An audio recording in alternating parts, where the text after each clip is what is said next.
You're watching Kenosha Community Television.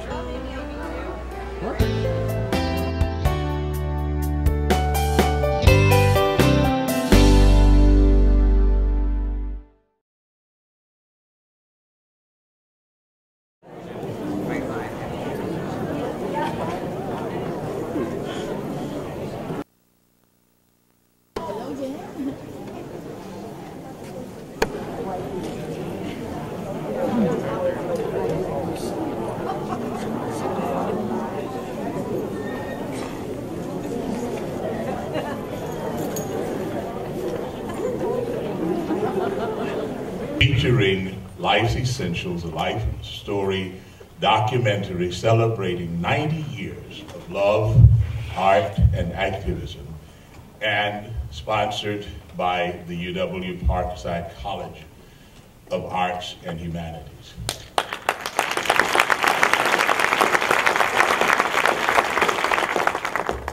Life has been good to me and good for me, and I'm pretty pleased with where I am, and I don't think there's a whole lot I would do over, lest, like some scene from Back to the Future, the people that I love and value begin to disappear from the photo.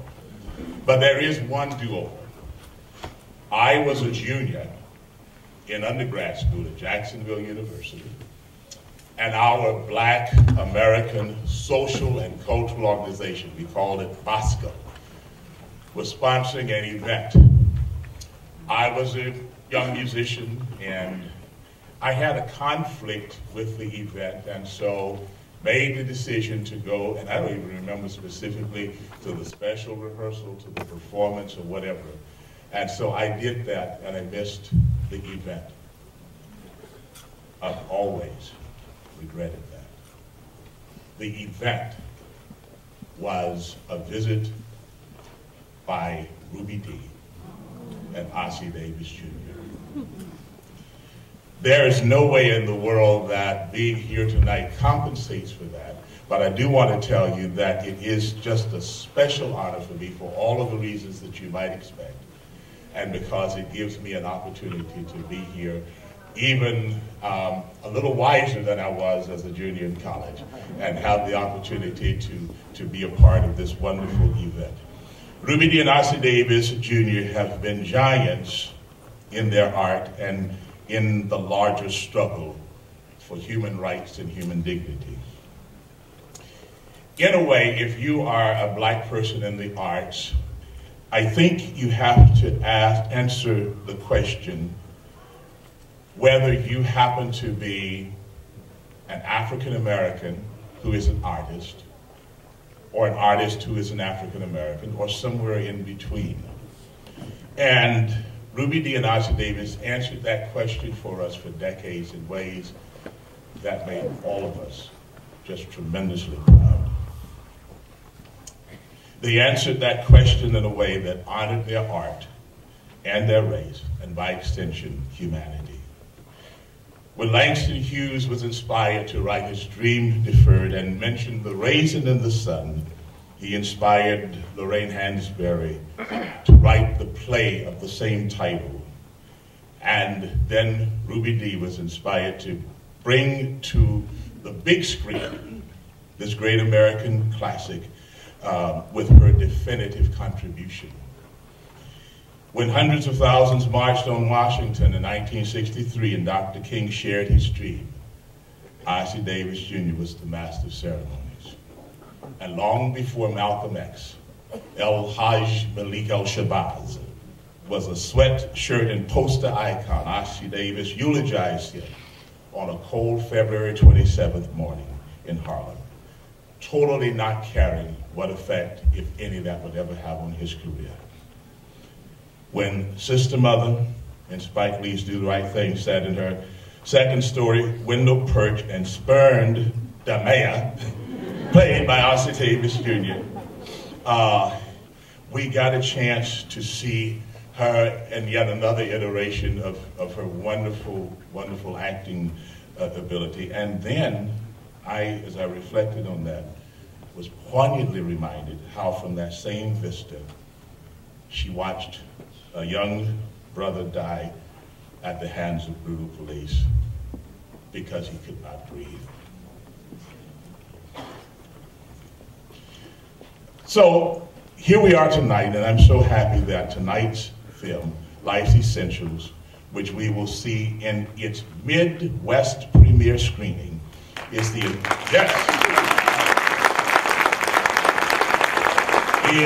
inaugural film of the Mahone Fund Film Festival.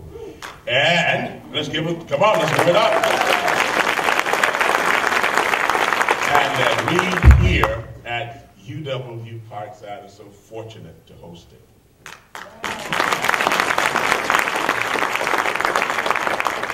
One last thing, when I came to Wisconsin, a student here who's now become a lifelong friend figured that I needed to be connected with the African American community here, and so made a long list of people that I needed to meet and why I needed to meet them.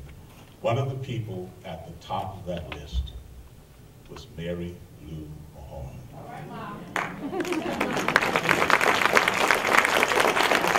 And so I remember the day that she took me to the Lincoln Center down in Kenosha to meet Ms. Mahone. And I guess I was expecting some commanding woman who would sort of be flying here and there and giving orders and holding court there. And instead, what I found was a woman who was quiet and strong, extremely strong in her quietude. And she, in all of the conversation we had during that visit, was constantly probing, constantly seeking a way that that center could better serve the needs of the people who depended on it. That impressed me. And so these days, when I get to go into Mary Lou Mahone Middle School in Kenosha, and I do that 2 or 3 times a year for some reason or the other. And sometimes I'm in a hurry because I'm just running a tad late. But when I come to that picture, I stop. And I pull myself up straighter and taller. And I think to myself, I knew Mary Lou Mahone. And what an honor that this place of learning, this place which helps and lifts the lives of so many people, has been named in her honor.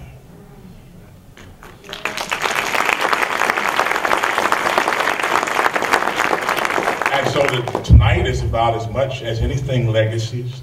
The Mahone children honoring the wonderful legacy of their parents, and the legacy of these 2 giants of stage and screen being honored tonight. This is indeed a high moment, which we hope all of you will enjoy, and we welcome you here. Now please join me in a warm welcome for the person who will follow me, and I am very pleased and proud to present her to you. She is our Chancellor, Deborah Ford.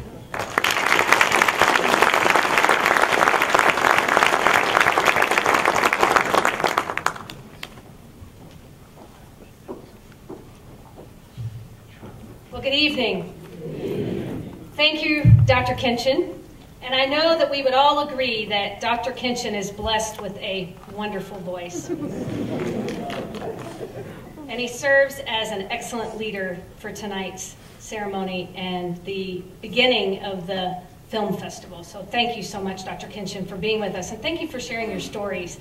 And I hope that all of us will take just a moment to think about maybe something we didn't do and may make amends with that. So on behalf of the students, the faculty, the staff, our outstanding alumni, and everyone here, welcome to the University of Wisconsin-Parkside. If you were able to join us for the meet and greet, my thanks again for our generous sponsor, BMO Harris Bank. They made the beginning of tonight's festivities very special. But it was even more special because we had our jazz quintet led by Professor Russ Johnson. And so let me tell you and introduce the students to you. We had Curtis Crump on saxophone, Jeremy Baker on trombone, Ryan Thompson on the keyboard, Aliana Alsoser on the bass, and Max Melendez on the drums. And so great job to our students, and amazing talent. I'd also like to welcome Jevon and Muta, and thank you for joining us. Welcome to Kenosha. And even though it's your first visit to the state of Wisconsin, I know it will not be your last, okay? So I've been really looking forward to tonight's premiere. As the Chancellor of the University, I'm proud that we are able to host another amazing community event. And this is one of the ways that we are celebrating Black History Month here at the University of Wisconsin-Parkside. And so I am so pleased that all of you are here to celebrate with us. And the celebration continues tomorrow with our students. During my years at UW-Parkside, Tim, Ardis, Malcolm, Cersei, Jay, and Sydney, the entire Mahone family, have been valued partners and good friends, and they give some of the best hugs around. But there's a real Parkside connection. I met Malcolm for the first time tonight. Malcolm is a UW-Parkside alumni who also played basketball here in the 70s, so welcome home. Sydney, I know she's here in the front somewhere there, okay. Sydney was a member of our faculty. Welcome back. Ardis is a member of our College of Arts and Humanities Advisory Board, and so Ardis, thank you for your continued service to UW-Parkside, and Ardis always gives me great advice about how we can build partnerships with K-12 and higher education, so thank you, Ardis. And Tim was recently elected to serve as the Vice Chair of the UW-Parkside Foundation Board, and is another one of those supporters and great friends, and so Tim, thank you for all your support. But I want you to know that service and engagement go both ways. And so I've recently been asked to serve as a member of the Mary Lou and Arthur F. Mahone Fund Board, and I'm very much looking forward to my service. One of the things we know and that we're going to be reminded of from tonight's documentary is that it's relationships that make special events like tonight's Midwest premiere possible. Muta explores the type of relationship that many of us may have wondered about in our own families. We may be thinking, how did our parents meet? How did our grandparents meet? What was their life like for them before we were there to witness some of it for ourselves? And what can we learn from them? What can we learn from them? The University of Wisconsin-Parkside is a place of learning. And so I welcome you to our learning community tonight so that we can learn from Ruby Dee and Ozzie Davis Jr. So enjoy this evening's program, and I hope to see you often at your university, the University of Wisconsin-Parkside. Thank you.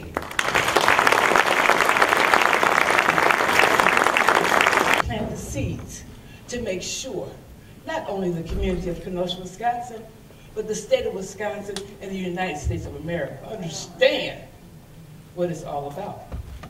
You see, everybody should have an education. Everybody should have a place to live. Nobody should be hungry, and everybody should have some insurance so they won't get sick.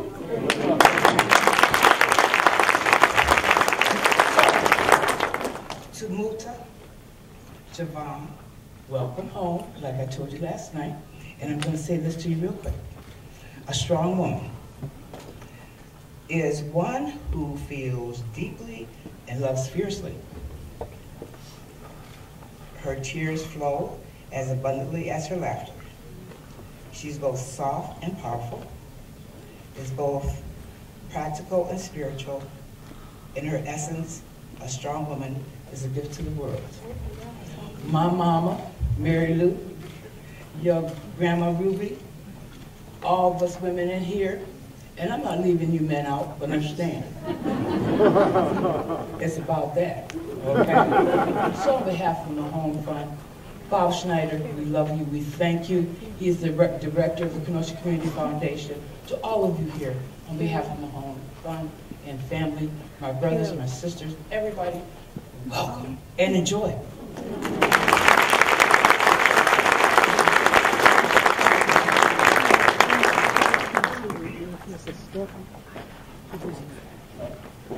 Thank you, Ardis. And before we go into the film, I was really just settling back and getting comfortable watching it. It's really exciting. But I'd like to, and I'm going to do a little short intro now. Later, after the film, I will do a little bit of a more formal thing and read you a little something about this wonderful gentleman's history. But right now, I would like to have, and he gave me permission to call him NJ. So I'd like to have NJ come forward, please.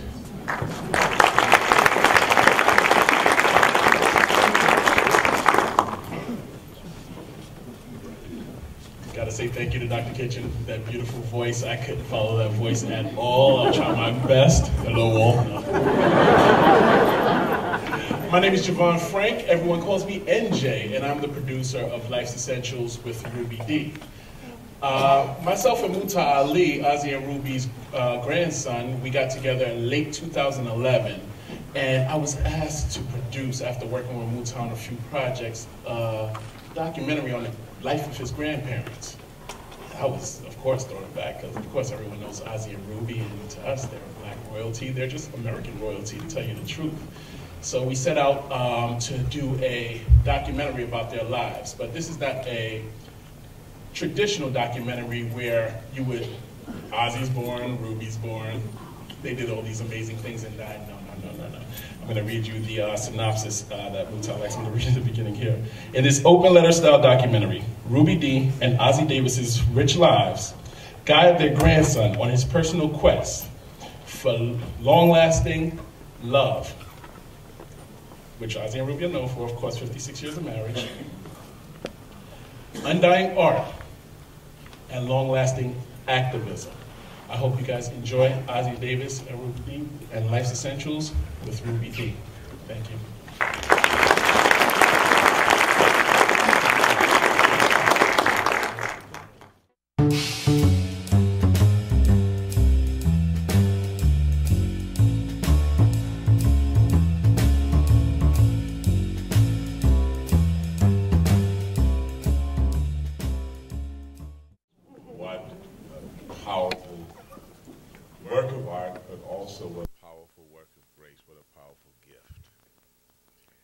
I want to tell you a little something about the gentlemen who are responsible for this, and I promised them that I would read a little bit of their bios, but I think you deserve to know about them, and so I will tell you about the producer, N.J. Frank, Jevon Frank, Brooklyn-born.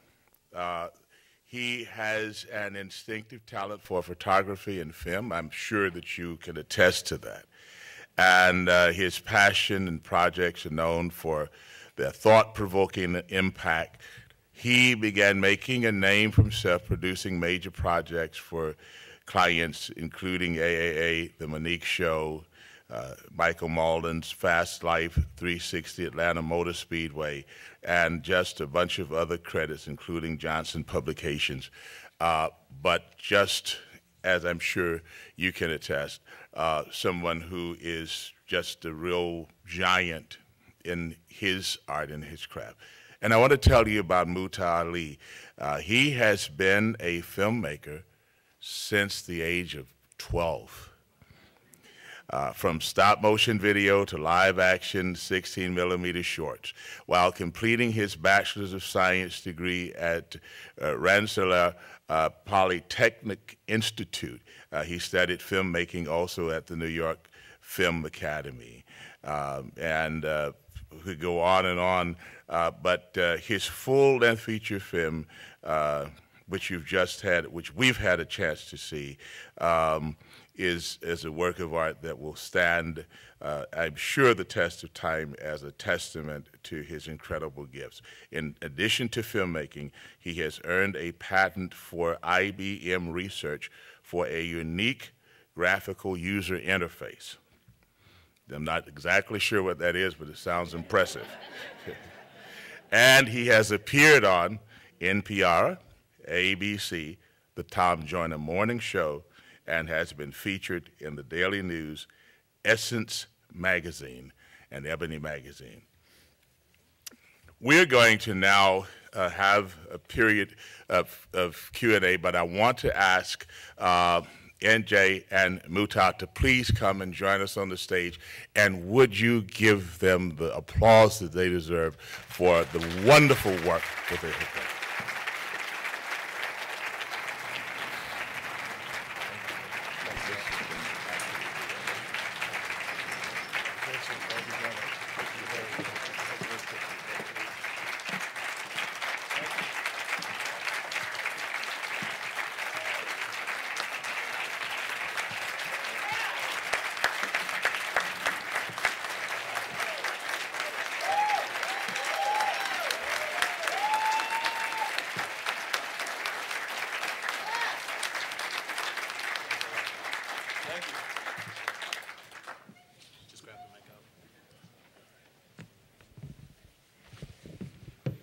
So now,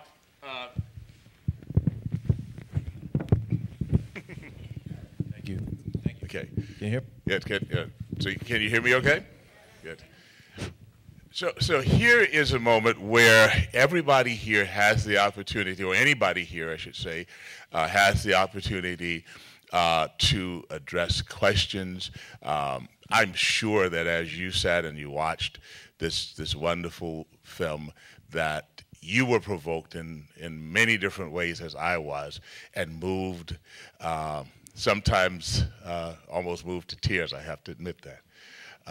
So there is a microphone here, and we would be just really delighted to have you come and to ask questions. And I'm going to begin with the kickoff question for you. So first off, we welcome you to this area, to the Midwest premiere. Yeah. And so, is this your first time here in this area too? Absolutely. I think this is my first time in this area. Absolutely. I've never been to Kenosha, and I'm happy to be here. I think the closest I've been was Chicago, but this is great. This is great. I live in a small town, and I moved up to New Rochelle, where Graham Ruby lived, to do the project. Okay. And that's a small town in Westchester County in New York, and certain parts of Kenosha remind me of parts of Westchester. So how did this project begin to come together for you, begin to take shape as an artistic vision for you? Oh, thanks for the question. There was a couple things that were floating around in my mind, and they might not seem connected at first, but when President Obama was elected, I think I felt a little bit brand new in terms of my skin color. I felt somehow different, and I started thinking about how much progress African Americans or black people have made in the United States over the last 100 years, and I wanted to do sort of a cost-benefit analysis to see how many deaths and such had to happen for X amount of progress in terms of political power, business ownership, education, land ownership, things like that. And I never did it, but that was floating around in my head. And I also was interested in doing a piece about my grandparents. And long story short, through a lot of conversations, a lot of soul searching, a lot of bouncing the idea off of my mother, Dr. Muhammad, and my aunt, Nora Day. They're both in the film. It became an organic story. And in this piece, because of the intergenerational conversation within Black America, I'm able to explore in a organic, sentimental, nuanced way a turn in the identity and the priorities of African American culture, so to speak. So I thought it was a great opportunity to put Grandpa and Grandma Ruby's principles on a pedestal and to admire them, but it was an opportunity to disallow the audience the opportunity to watch Grandpa and Grandma Ruby and just admire them without questioning where their values stand and where their ideals stand and what role they place in this society. So telling the story this way, it came about in various, thousands of decisions had to be made to get it to this point, but I was excited to have that come to pass because it was a great way to show how powerful the way they looked at life and the way they operated can be to someone who might be a little bit in need of direction.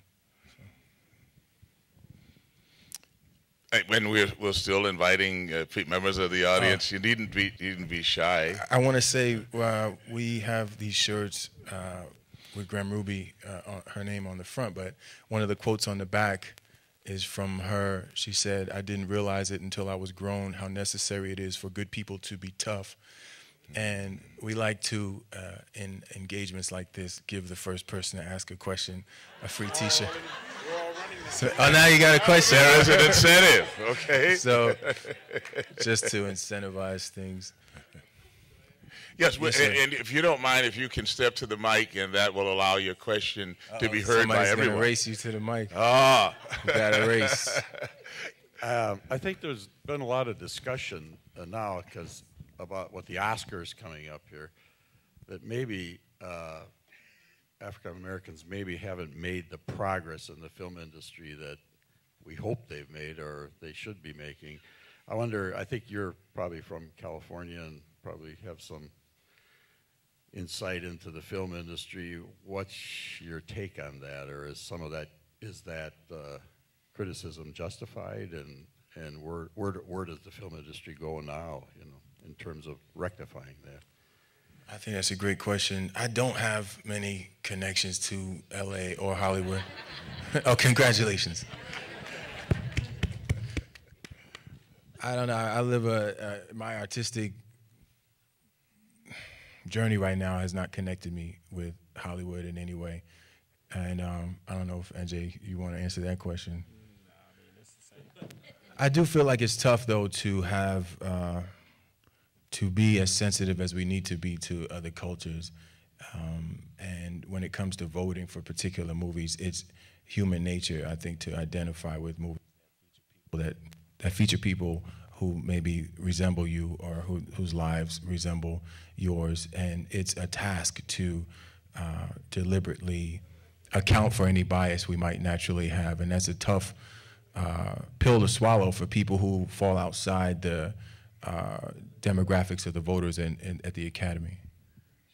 But it's tough for black filmmakers. I think a lot of people here know me, and I worked with Mary Lou for quite a number of years. And Mary Lou happened to be, maybe saved my life at one time. A lot of people don't even know about that. But she got me into all this activist business. I happen to be a mother that has a handicapped daughter, and she's still living, but in 1957 she laid in a coma 4.5 months. And I came up here after I went through a divorce, a bad one. And I did, right here at the University of Wisconsin, I did Walking in My Shoes. I went to Washington, D.C., and so she was probably behind all that. The paperwork's probably here between Mary Kay and Ann Stason. And there was a lot of work that we did, and that's what got me into activists. And I went quite a number of times to Washington, and I did a lot of marching. In fact, I was on the 50th anniversary of Martin Luther King's march. So people don't be afraid to get up and speak out,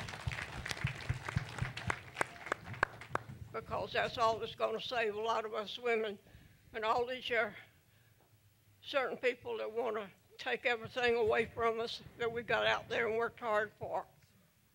So it's time we all speak up, especially us women.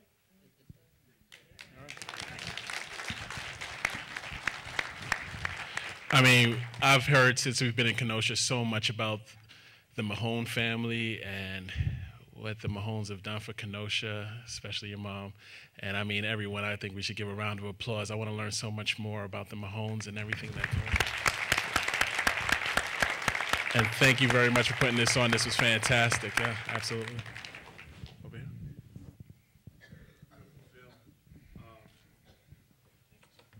What I like to ask you to, just if you can talk to, is how do you keep young black Americans motivated to continue to deal with systems that have oppressed for years and years, and how to change those systems so that the equality that most civil rights leaders and activists just want, equality, sameness, justice. How do we present to a young folk who could cause the movement to move, where Ozzy and Ruby was really young? How do we inspire again to know that the war still could be fought and we still got a lot of terrain to cover?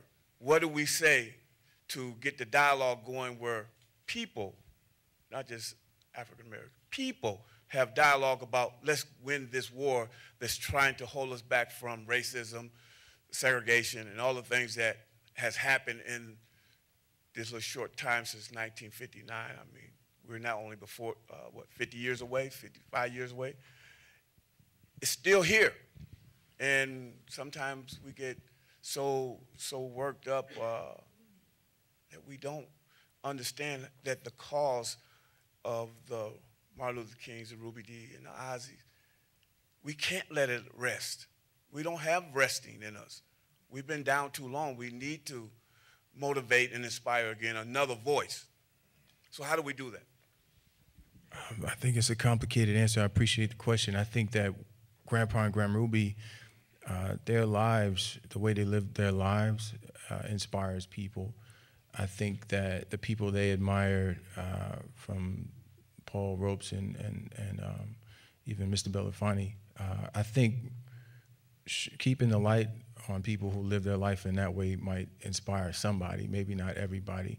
I think Michelle Alexander said 3% of African Americans in the 60s were the ones who were actually, and I'm not an expert, actually at the protests, writing the laws and everything like that. So maybe we get 3%, we'd be good. But showing people in a accessible way how heroic you can be in your everyday life, I think can make a difference. So this whole story, even though I served as a sort of a hinge between two generations, a lot of it, as I hope it does, it forwards Grandpa and Grand Ruby's message, which is not to lose sight of where we've been and where we're going. The verse from the Bible, when there's no vision, the people perish. That's Grandpa would quote that verse in interviews. And his speech at the first Congressional Black Caucus in the 70s, it's not the man, it's the plan, it's not the rap, it's the map. He was always trying to remind people that these speeches that get everybody riled up aren't the plan, you know? So making sure that we forward along the message and show people that they can be brave and be successful at their career, that they can take risks and also sustain a loving family. I think if we shed light on that, it'll inspire people to make that similar risk. And other than that, I'm not sure. But it takes a tremendous amount of love and bravery to live how they lived, and spreading that out and allowing people to take that risk, like Grandpa said at the end of the film, I think that would be great to keep inspiring people that way. I too want to thank you for sharing your story of your grandparents. I have two quick questions. One is, how did you come about calling Miss Ruby D Grand Ruby? Where did that come from? And then the other, as you were asking questions, and now that you reflect upon the questions and the responses you received, is there an aha moment for you in terms of the dialogue, or is there something that you really wish you would have asked that you didn't have a chance to ask now? Wow, okay, thank you. Grand Ruby, there's conflicting stories, but as my sister remembers it, my sister is the first grandchild, and she wasn't in it, she was in one of the photos, but my sister, Sana Muhammad, is the first grandchild, and as she remembers it, Grand Ruby wasn't exactly ready to be out on the red carpet and have somebody say, "Hi, Grandma." You know, she didn't want that. So that was in the late 70s, and I understand that. So she's at first had her and me, I was the second grandchild, and my brother we just said Ruby. But after a while, it seems weird for your little grandkids to be calling you by your first name. And my great-grandmother, Grandpa's mother, Laura Davis, we called her Gram, you know, so she made a little hybrid, and it was Grand Ruby. And we protested at first, you know, like, we don't want to change it. But eventually it stuck, so we called her Grand Ruby. And if I'm remembering your second question, anything I regret asking or what resonated with me? Yeah, what resonated, what do you wish you could ask now that you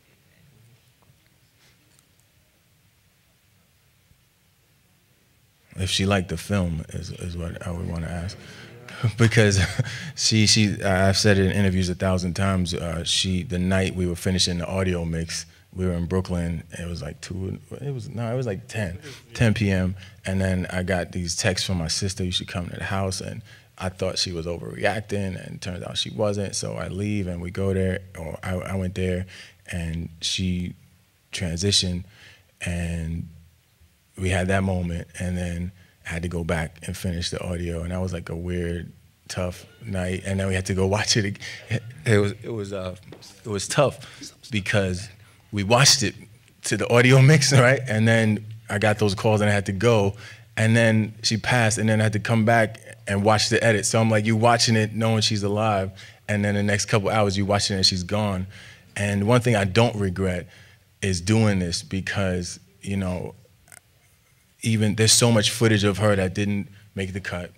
There's so much that further generations can learn about her, and we took the opportunity to do it, and we did it. And I want to thank everybody on Kickstarter who supported us. I don't know if any Kickstarter people here, but there's 394 people from around the world who helped us on Kickstarter. I want to thank NJ. Hey, I mean, it was me and NJ, like, period, for a good amount of time.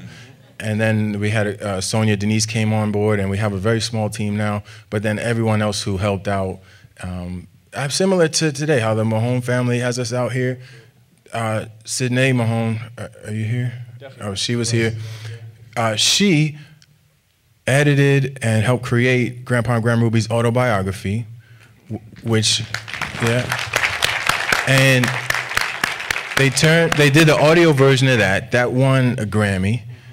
And the research for this documentary was hugely based upon combing through that autobiography and separating things out into Love Our Night. So it served as a foundation. All I'm saying is there's a huge amount of people played a role in what you see on the screen. So I want to thank everybody for that. Yeah. Well, my name is Cersei Mahone, and I've been hearing a lot of accolades being brought to the Mahone family as far as what we do. But I want to thank the Kenosha community for what you do for us. I mean, without the community, none of this happens. And I'm very proud to be from Kenosha. I'm very, very proud to be, to have the parents that I have. I see a lot of similarities that your grandparents and my mom and dad instilled in us. One thing I'm hoping and within my heart that the young kids can see this movie, because with my kids, I try to sit down and have them watch some of the civil rights events that happened a long time ago, and it's so painful for them. Dad, I don't want to see them being water holes and dogs, but you know what? You can't forget it. And our new generation needs to know what trials and tribulations that, you know, everybody has gone through to get where we're at. And I'm not speaking just black, I'm speaking about humans in general, okay? And I just want to thank you so much from the bottom of my heart for you to come here and bless us with this. God bless you. Thanks for having me. Just like you said, I think that it's important for young people to see it, not only because they know the history of the fight, but when you see a film like this, you get a chance to see what you're fighting for.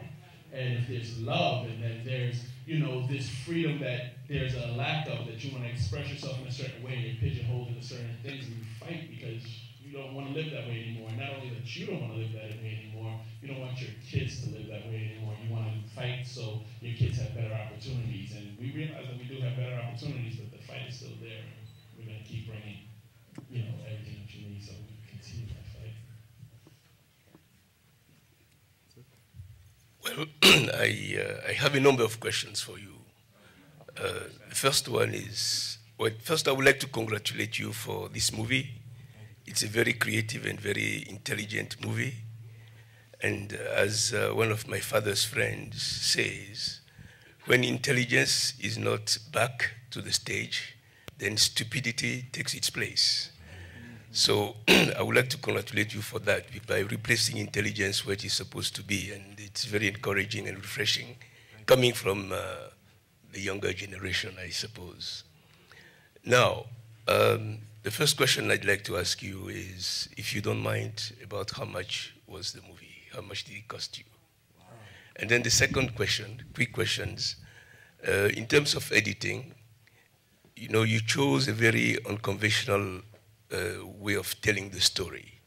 And I would like to know where you got your inspiration from and how many hours did it take you to put the story together, the way you put it, not going in a very chronological way. And then the last question that I would like to ask is, I could see that throughout the movie you were asking questions. They were about your grandparents, but they were also about yourself. Questions about your dilemmas, and they had many dilemmas.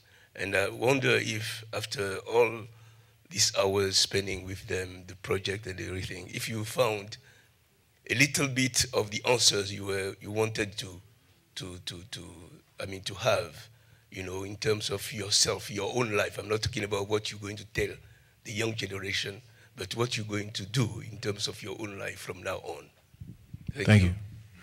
I'll answer the last two and you answer the second one. All right.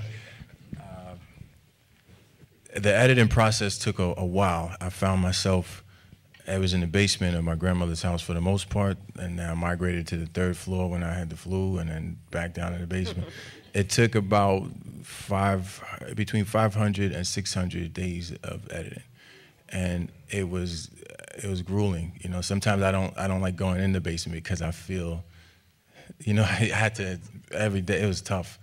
And sometimes we'd had deadlines because people wanted to see portions of it, and we, you know, the all-nighters, and I had what do you call it, adrenal fatigue, you know, and it was very tough. And telling the story that way, I was reading a book my grandmother recommended, The Art of Dramatic Writing, Lagos Igri, I don't know if anybody. But she really, really told me, read the book. She told me for years, and I read it, and it's a wonderful book, and I need to read it every year. But I wanted to, it really talked about the premise and conflict, and without the conflict, you know, you have nothing. And I said, okay, so here's the story I want to tell, where's the conflict? The conflict was intergenerational. So I said, how am I going to tell intergenerational conflict without my story taking up time? Have grandpa in it also, and have love, art, and activism be the principles that we discuss. And I said, oh my gosh, this is tough. On top of that, I wanted to use Sid Field's paradigm. I don't know if, I didn't go to film school, but this is Google research I did.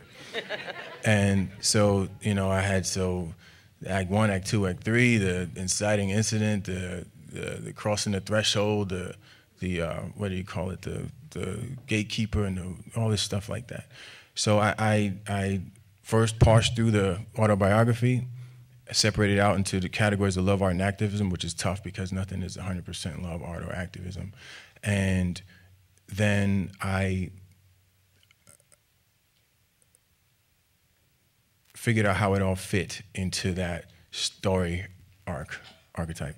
And it was very, very tough. And I said, okay, you know, at the end of Act 1, I got to go into, I don't know if I'm talking, if anybody's understanding what I'm saying. Okay, cool. So I didn't know.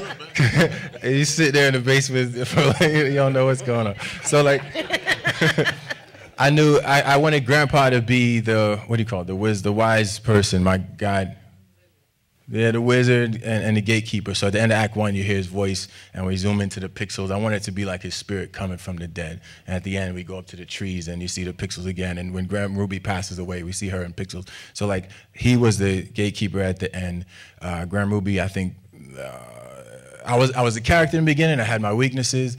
Grandma Ruby passed away, or Grandpa died, and that was the inciting incident. And then Grandma Ruby got sick, and that forced me to go on this journey. And then while I'm about to cross into the land, the magical land, Grandpa, as the wise person, gives his words about what's he say?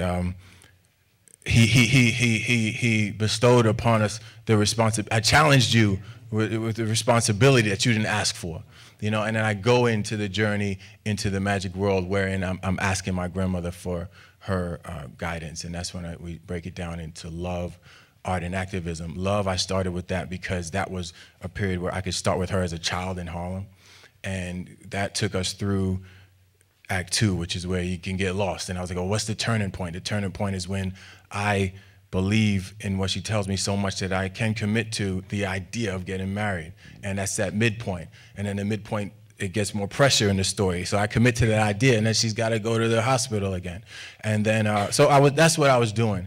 And it took a great deal of trial and error.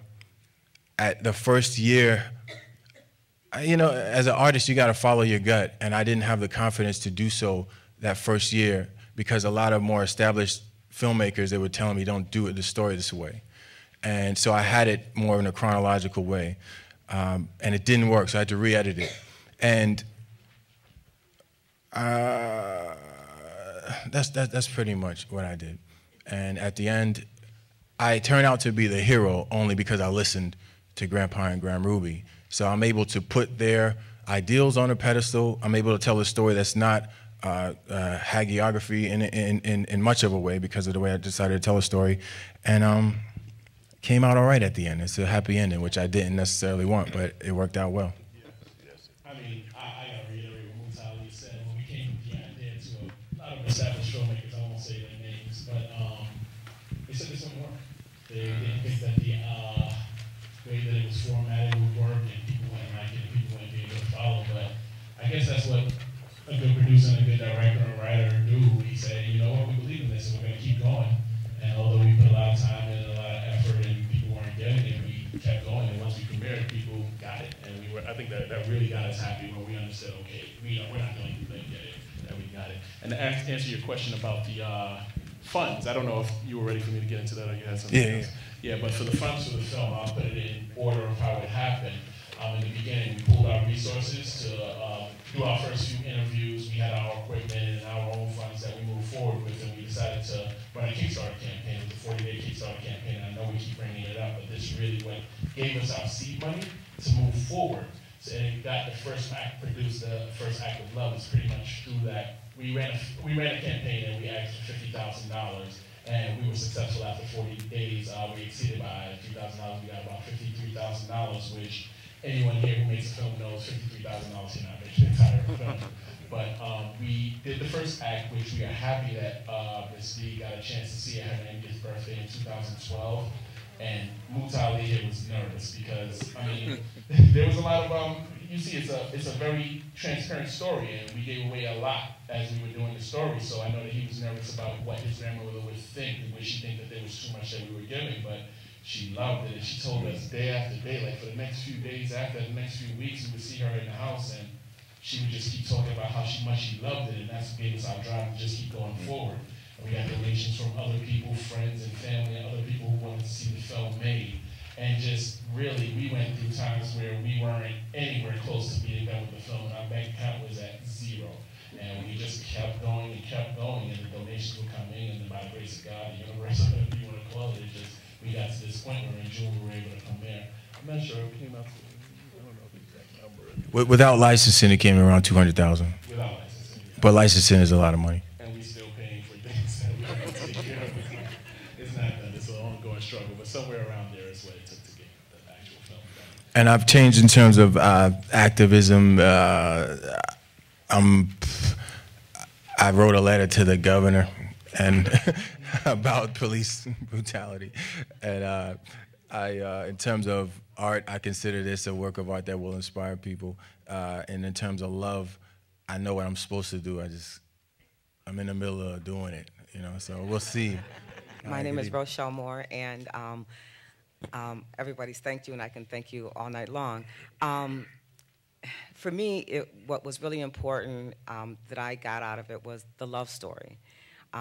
Over the years and growing up and watching Ossie and Ruby, you could just see it and feel it. And so I appreciate you bringing that out and really showing us the genuine, real, true love that he had for her and she for him. I was going to ask the question because I liked how you tied your own situation in and your beliefs of marriage and being faithful. And so I like how you really tied that in. And so I was going to ask the question too. So what was the kind of, I guess, aha or moment for you, or what was the most important thing that she shared with you about their love that you could share with us that you got? Thank you for the, yeah, okay. Definitely. I think the forgiveness part, I don't know if that made it in there. Forgiving the person, being able to commit to the decision you made to love a person, framing love as a responsibility, all of that resonated with me. I didn't know Malik Yoba tried open relationship, so hearing another man talk about it helped me out. And hearing her, it didn't work. Something technically went awry, but she said she called it greed. You know, the open marriage thing that I was putting on the table. So all of that resonated with me to give me a greater consciousness of what's going on inside here. So those are things that stuck with me. And Grandpa on the audio recording, the find all women by loving one woman well. Yes, I was like, man, that's kind of I love deep. That. Say that one more time. Say that one more time. Find all women by loving one woman well. I love that. Right, that was like, yes, I love that. Thank you. Yeah, all of that resonated with me, you know. Thank you. Possess. Thank you. Possess. My name is Malcolm Mahone, and I'm part of the Mahone crew. The one platform or side of the triangle that impressed me most, I guess I'm the hopeless romantic of the family, is the love part. And I guess you and I are very similar, Muta, you know, being torn with the tug of war of love. So the woman portrayed is your actual wife? No, I'm not married. She's an actor. Oh, okay. Yeah. That's what I really wanted to know. No, that's a popular question. No, people ask that. Yeah. Thank you, Muta. Thank you, NJ.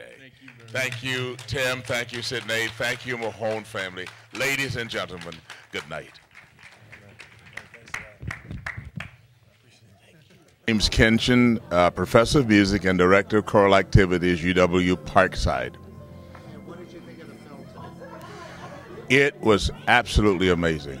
It was poignant, it was powerful, it was honest, it was inspiring, it was all of those things that literally lift you up and make you feel a little bit more human. I am so happy to have had the chance to see it and was just deeply moved by it. What do you think other people will take away from it? Oh, I just think there are lots of takeaways, and a film like this that's so rich and has so much to offer, each person will impact each person in a different way. There was obviously the aspect of the intergenerational connection. I think that will be important for people to recount the courage and the tenacity of Ruby Dee and Ossie Davis. That's going to be something that will be deeply inspiring for people, and to be able to situate their life story within those contexts of love and art and activism, I think is going to mean a lot for people who've seen this. One last question: how was it meeting the filmmakers tonight? Oh, it was great, brilliant gentlemen, and yet at the same time down to earth. Very approachable, very accessible. I was impressed with them, especially during the Q&A session, how they fielded questions of a variety of types from a lot of different people, and they gave wonderful, thoughtful answers. They and then the story of how they pooled resources and really on the literal shoestring. Came up with this film and believed in their project and saw it through. That's very inspiring. Everett Marshburn. And Everett, what did you think of the film today? I love the film today. Life Essentials with Ruby Dee is an incredible documentary, very imaginative, very heartwarming, funny, all of those great things that go into making great film. And what do you think, people that haven't seen it, what do you think they'll take away from it? Oh, they'll take away a lot of stuff from it. First of all, they'll get to meet two wonderful people, Ossie Davis and Ruby Dee, and they'll get to meet their grandson, who's a great storyteller. What was one of the impacts of the film, parts of the film? Well, I'm old enough to have watched Ossie and Ruby, And it was very exciting for me to see their life played out again. I've seen A Raisin in the Sun hundreds of times. I've seen the film version of Pearly Victorious a number of times. And watching that was very rewarding to remember how good they were. I also got a lesson in the activism. I mean, I knew Ossie had been very active in the March on Washington and other things, but I wasn't quite aware of the full depth of their activism. Vanessa Ann Brown. Regina Carlisle Williams, and we are both members of Delta Sigma Theta Sorority Incorporated, which Ruby Dee was our honorary member that we bestowed upon her, that we're very proud of to have her as our sister. And what did you think of the film? Awesome. Right. It was absolutely awesome. He did a very good job coming at it from a very non-conventional standpoint, and really great takeaways. And I think he brought the lives up to us more personal with them. We knew a lot about them, but just to hear it from a family's point of view, it made us love them even more. For those who haven't seen the film, what do you think they'll take away from it? I think they should take away the importance of their history. Right. And the struggles that people have gone through to where we are now, and how a couple's lives can make such a big impact on the world as far as human rights, civil rights, and just to empower people as a whole. Right. And then I think the other piece of that is that the one thing that I've always appreciated about both of them is how they stood firm on their values and their beliefs at a time when, back when they were doing art, it would have been very easy for them to acquiesce to mainstream America and been the stereotype blacks that they wanted, and they didn't. They stood firm and were very professional in their art and how they portrayed African Americans on screen.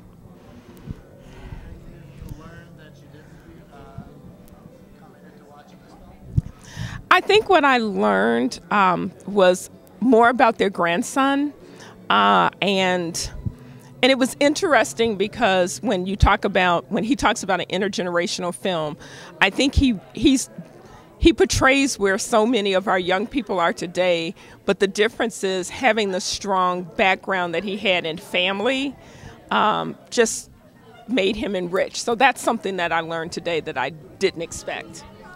Yes, I think he brought to the forefront what young people of his age, how they really feel. You know, that they don't really have a sense of activism. It's more the me. We see them as a very selfish generation of people, and I think this brought him full circle to help him to realize that he also has an obligation of what he should be doing to make things a little bit better for him as well as the future. So I think that helped him a lot, and I think that young people that'll watch that should get that as well.